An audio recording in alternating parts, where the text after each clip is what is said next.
I arrived at a very opportune, though very awful moment. All of Roland's things had just been sent back from the front through Cox's. They had just opened them, and they were all lying on the floor. I had no idea before of the after results of an officer's death, or what the returned kit, of which so much has been written in the papers, really meant. It was terrible. Mrs. Layton and Claire were both crying as bitterly as on the day we heard of his death, and Mr. Layton, with his usual instinct, was taking all the things everybody else wanted and putting them where nobody could ever find them.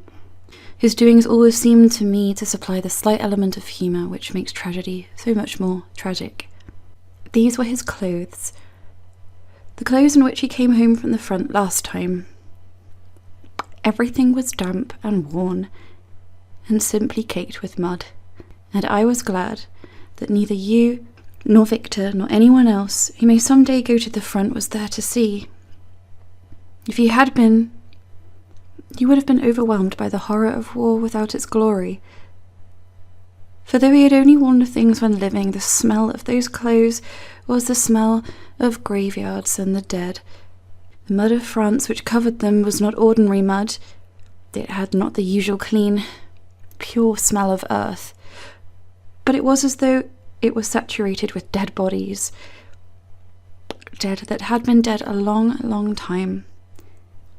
All the sepulchres and catacombs of Rome could not make me realise mortality and decay and corruption as vividly as did the smell of those clothes. I now know what he meant when he used to write of this refuse heap of a country, or a trench that is nothing but a charnel house. And the wonder is not that he temporarily lost the extremest refinements of his personality as Mrs. Layton says he did, but that he ever kept any of it at all, let alone nearly the whole. He was more marvellous than I ever dreamed.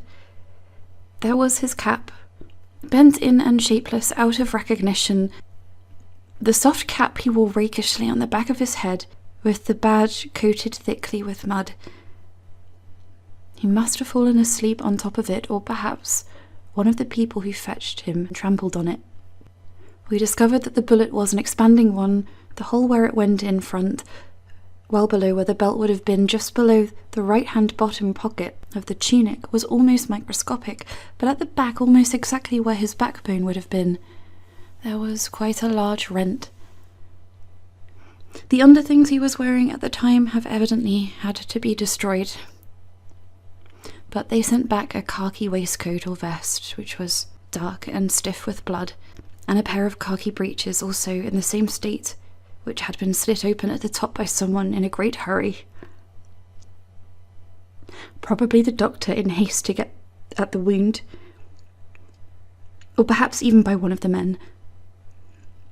Even the tabs of his braces were blood-stained. He must have fallen on his back. As in every case, the back of his clothes was much more stained and muddy than the front.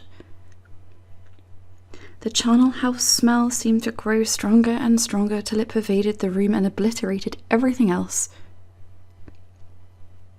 Finally, Mrs. Layton said, "Robert, take those clothes away into the kitchen, and don't let me see them again. I must either burn or bury them. They smell of death. They are not Roland. They seem to detract from his memory and spoil his glamour. I won't have any more to do with them." And indeed, one could never imagine those things the same as those in which he had lived and walked. One couldn't believe anyone alive had been in them at all. No, they were not him. After the clothes had gone, we opened the windows wide and felt better. But it was a long time before the smell and even the taste of them went away.